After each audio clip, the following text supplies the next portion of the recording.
안녕하세요. 슬아 정보사연입니다. 기분 좋은 아침 맞이하셨나요? 바쁜 하루의 시작을 앞두고 잠시 숨을 돌리는 이 시간이 우리 시청자 여러분께는 은은한 풀내음 같은 위로가 되기를 바랍니다. 하지만 평생을 바쳐 지켜온 부모의 고귀한 기술과 장인 정신을 냄새나는 똥물이라 비웃으며 깨버리는 자식이 있다면 그 아침은 얼마나 시리고 아플까요?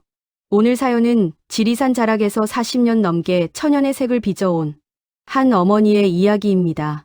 자식들에게는 그저 지저분한 노인의 흙장난이었던 항아리가 글로벌 명품 회장이 전용기 타고 찾아온 위대한 유산으로 밝혀진 사연. 지금부터 눈앞에 유행에 눈이 멀어 부모의 가치를 짓밟은 자식들에게 전하는 어머니의 서늘하고도 당당한 마지막 일침을 함께 들어보시겠습니다. 여러분, 안녕하셨는지요? 바람 끝에 제법 서늘한 세월의 냄새가 묻어나는 계절입니다. 창밖을 가만히 내다보며 지나온 날들을 한 장 한 장 들춰보기 참 좋은 시간이지요.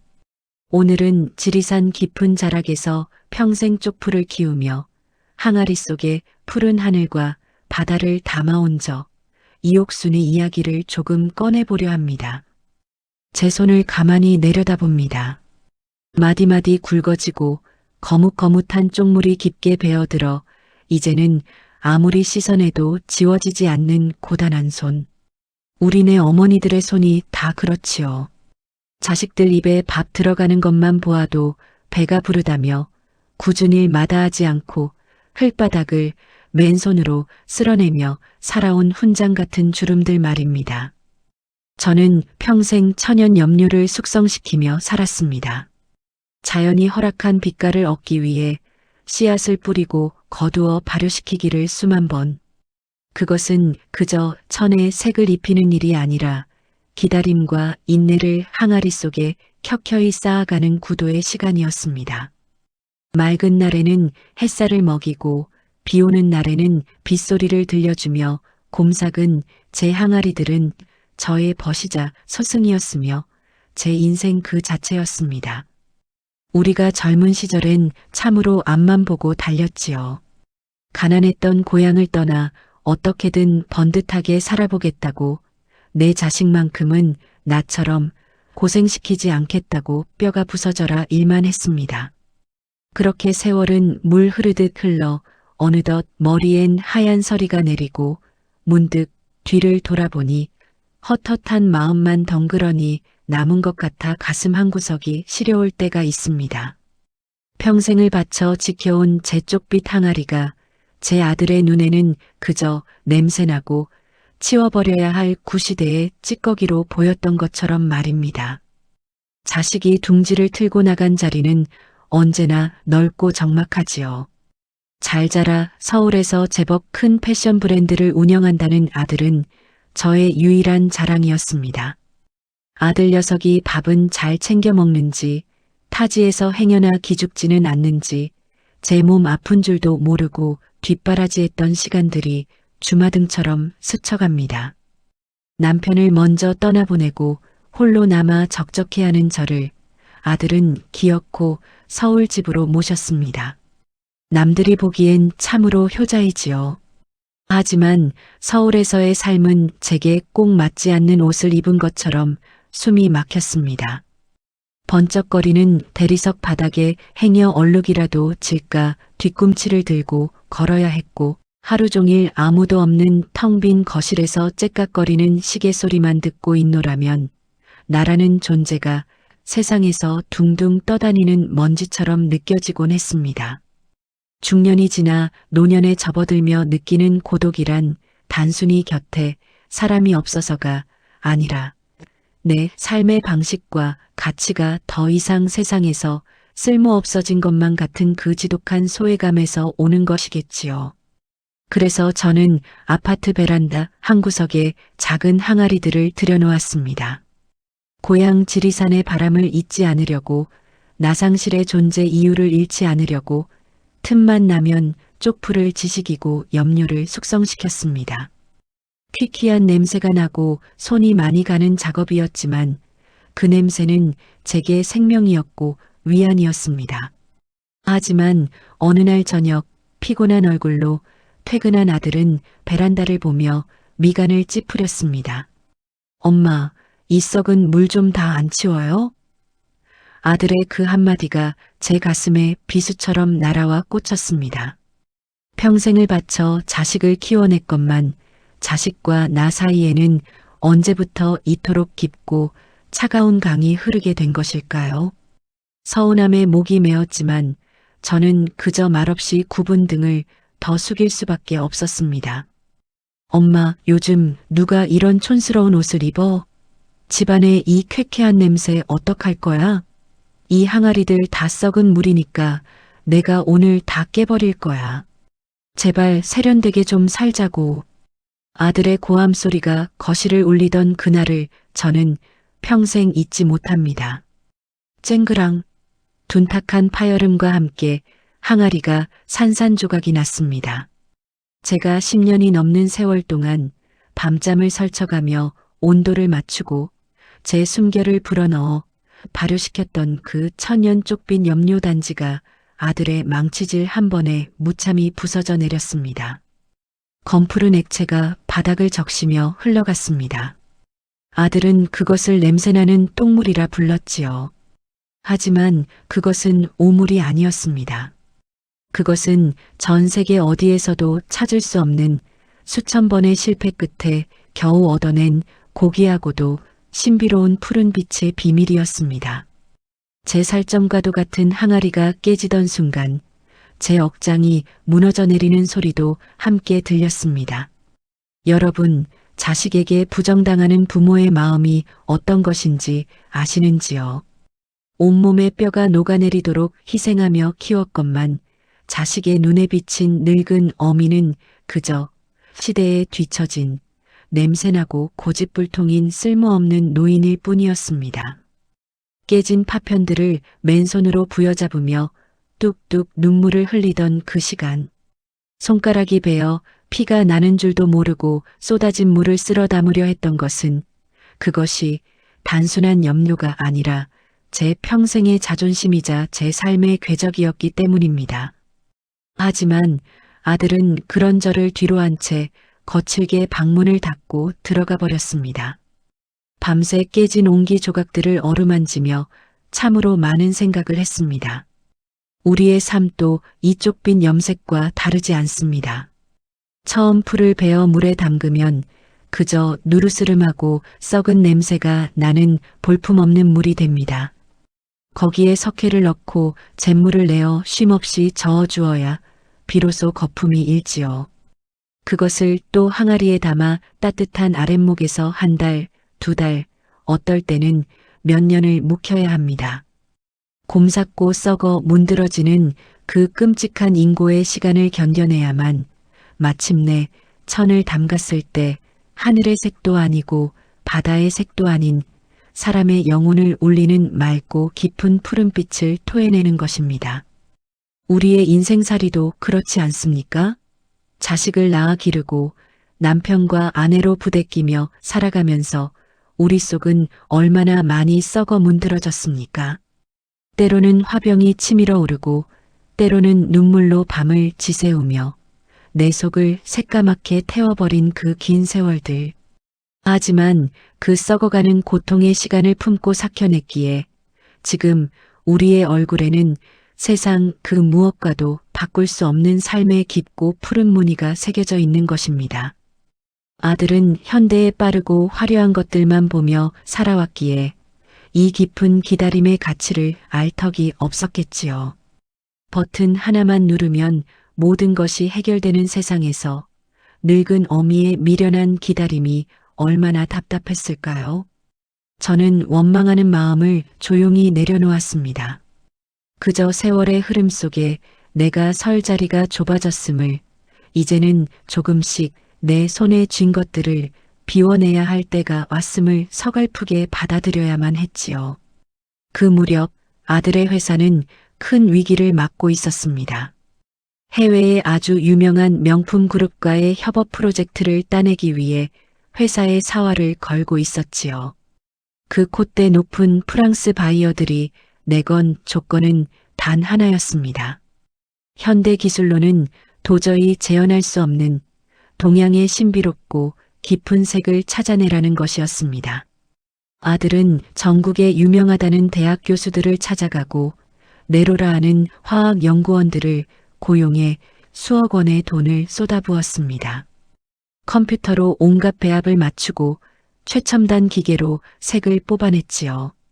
하지만 돌아오는 건 매번 차가운 퇴짜뿐이었습니다.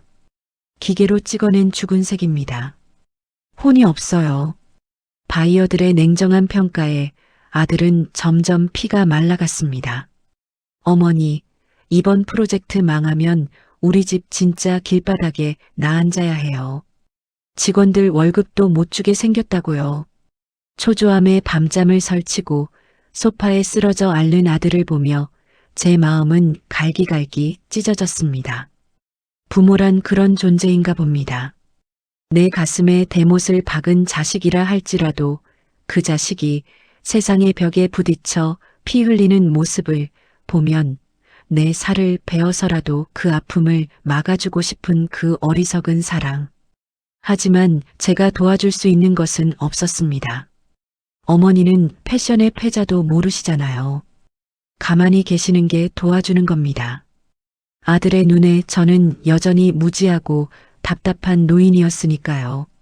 동양의 신비로운 색을 찾는다며 수백억을 쓰면서도 정작 자기 집 베란다에서 평생 동양의 자연을 우려내 온 어미의 시간은 거들떠보지도 않는 그 지독한 모순을 저는 그저 쓸쓸한 눈으로 바라볼 수밖에 없었습니다. 바이어들이 최종 심사를 위해 저희 집을 직접 방문하기로 한 날 아침이었습니다. 집안은 전쟁터 같았습니다. 청소업체가 오고 아들은 온 집안을 최신 유행하는 수입 가구와 그림들로 장식했습니다. 그리고는 제 방문을 벌컥 열어젖히며 소리쳤습니다. 그러니까 제발 그 이상한 천조가리들 거실에 널어두지 마시라고요. 귀한 분들이 오기로 했단 말이에요. 집안에서 이상한 냄새 난다고요. 아들은 제가 정성껏 염색해 고이 말려두었던 비단 조각들을 걸레라 부르며 커다란 검은 쓰레기 봉투에 아무렇게나 구겨 넣었습니다. 저의 땀방울이, 저의 굽은 허리가, 저의 지나온 70년 인생이 쓰레기 봉투 속으로 처박히는 순간이었습니다. 여러분, 나이가 들면 참아야 할 것들이 참 많아지지요. 눈이 침침해지고 귀가 어두워지는 육신의 쇠퇴도 서글프지만 가장 아픈 것은 내 존재가 누군가에게 짐이 되거나 치워야 할 무언가로 취급받을 때입니다.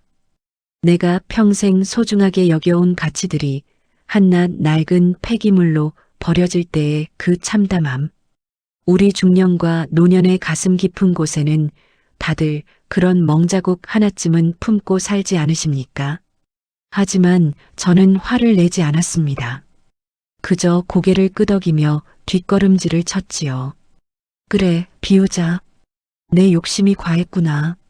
자식의 앞길을 막는 짐이 되어서는 안 되지. 그렇게 마음을 비우는 연습을 했습니다. 남은 생은 미련 없이 다 털어내고 빈손으로 조용히 물러나는 것이 늙은 부모의 마지막 미덕이라고 제 자신을 다독이면서요. 그렇게 저의 푸른 빛은 검은 비닐봉지 속에서 깨진 항아리의 잔해 속에서 영영 잊혀지는 듯 했습니다. 오후가 되자 프랑스 명품 그룹의 회장과 수석 디자이너가 현관문을 들어섰습니다.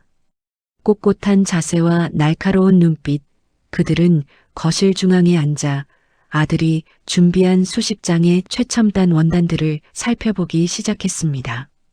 아들은 떨리는 목소리로 하지만 거드름을 피우며 자신이 얼마나 대단한 화학 공학자들과 이 색을 만들어냈는지 설명했습니다.